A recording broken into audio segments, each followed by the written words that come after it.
आज की कहानी में बताएंगे कि कैसे आप प्रभु यीशु की पवित्र आत्मा में जा सकते हो। कैसे और किस हालातों में इस कहानी के सभी लोग पवित्र आत्मा, कैसे प्रभु को आप बुलाएंगे और कैसे उन पवित्र आत्मा के साथ आपका संबंध बना सकते हैं।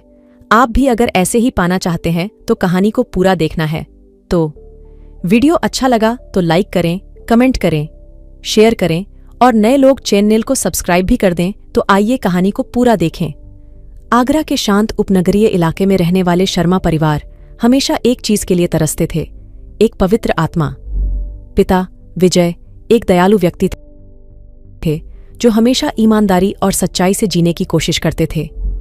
माँ सपना अपने कोमल स्वभाव और दूसरों की मदद करने की इच्छा के लिए जानी जाती थीं। उनका बेटा राहुल एक होनहार छात्र था, लेकिन उसे अक्सर गुस्सा आ जाता था और ईर्ष्या का शिकार हो जाता था। हर रात सोने से पहले शर्मा परिवार एक साथ प्रार्थना करता था। हालांकि उनकी प्रार्थनाओं में एक खास गुहार होती थी। विजय हाथ जोड़कर कहते, विजय, प्रभु यीशु हमारा घर खुशियों से भर दो। सपना उनकी बात को आगे बढ़ाती, सपना हमें वह शक्ति दो जिससे हम पवित्र आत्मा पा सकें।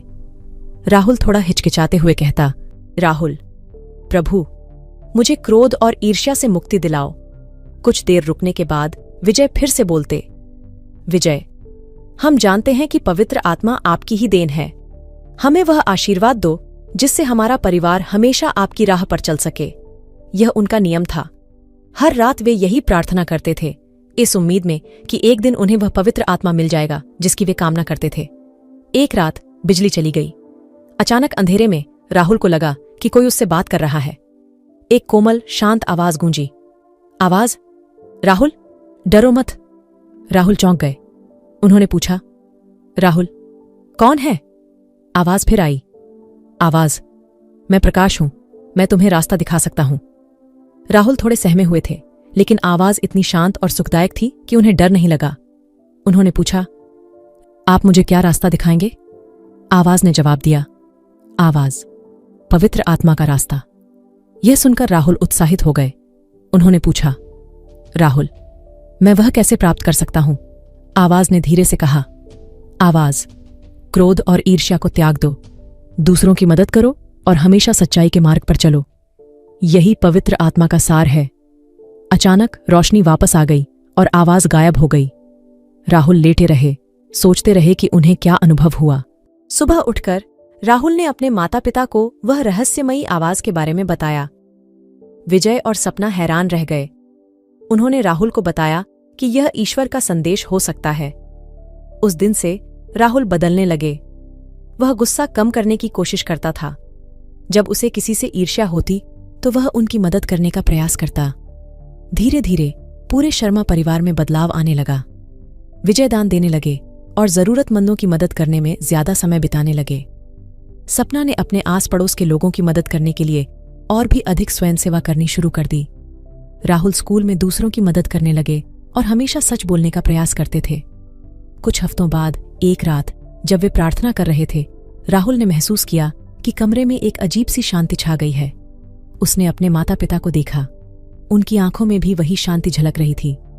उस पल राहुल को समझ आया कि वे जिस पवित्र आत्मा की कामना कर रहे थे वह उन्हें मिल चुका था। यह कोई जादुई चीज नहीं थी, बल्कि उनके अंदर ही छुपी हुई थी। उस रात उनकी प्रार्थना थोड़ी अलग थी। विजय, प्रभु यीशु हम आपका धन्यवाद करते हैं कि आपने हमें पवित्र आत्मा का मार्ग दिखाया। सपना, हम हमेशा आपका आशीर्वाद पाने के लिए आभारी रहेंगे। राहुल, प्रभु हमें हर पल सही रास्ते पर चलने की शक्ति प्रदान करें। उन्होंने हाथ जोड़कर कहा, परिवार साथ में, हे प्रभु हमें हर रात की नींद की तरह ही शांत और पवित्र रहने का आशीर्वाद दें। उस रात शर्मा परिवार शांति से सो गया। उन्हें पता था कि पवित्र आत्मा हमेशा उनके साथ रहेगा, क्योंकि उन्होंने अपने दिलों में ईश्वर के लिए जगह बना ली थी। हे यीशु मेरे प्रभु, आज रात मैं आपसे अपने और अपने परिवार के लिए प्रार्थना करता हूं। हम शर्मा परिवार हैं, विजय, सपना और राहुल। हम हर रात आपसे प्रार्थना करते हैं, आपका आशीर्वाद मांगते हैं। लेकिन इन दिनों हमारी एक खास गुहार है, एक ऐसी चीज जिसकी हम बहुत अधिक लालसा रखते हैं। हे यीशु, हम एक पवित्र आत्मा पाना चाहते हैं, एक ऐसा आत्मा जो हमारे जीवन में शांति, प्रेम और सच्चाई लाए। हम जानते हैं कि पवित्र आत्मा आपका ही अंश है, आपकी दिव्यता का वह हिस्सा जो हमारे दिलों में निवास करता है। लेकिन कभी कभी हमें रास्ता भटकने का डर लगता है। विजय जी हमेशा ईमानदारी से जीने का प्रयास करते हैं, लेकिन कभी कभी उन्हें लगता है कि दुनिया उनके अच्छेपन का फायदा उठाती है।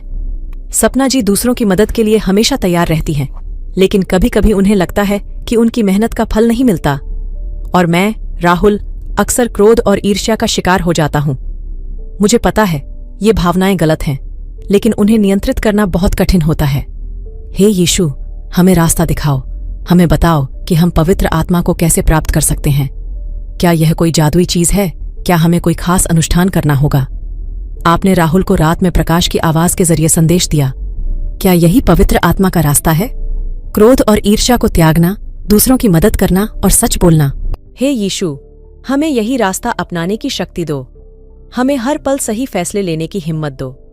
हम चाहते हैं कि हमारा घर खुशियों से भर जाए। हम चाहते हैं कि आपका आशीर्वाद हमेशा हमारे साथ रहे। इस रात की शांति की तरह हमें हर पल शांत और पवित्र रहने का आशीर्वाद दें। हम जानते हैं कि आप हमारी प्रार्थना सुनते हैं। हे यीशु, हम आपके नाम पर विश्वास करते हैं। आपका आशीर्वाद हम पर बना रहे। आमीन। यह कहानी हमें सिखाती है कि पवित्र आत्मा कोई जादुई चीज नहीं है, बल्कि यह हमारे विचारों, शब्दों और कार्यों में परिलक्षित होता है। क्रोध, ईर्ष्या और स्वार्थ को त्याग कर दूसरों की मदद करने और सच्चाई के मार्ग पर चलने से ही हम अपने अंदर पवित्र आत्मा को जगा सकते हैं। यह वही शक्ति है जो हमें शांत, खुश और सफल जीवन जीने में मदद करती है।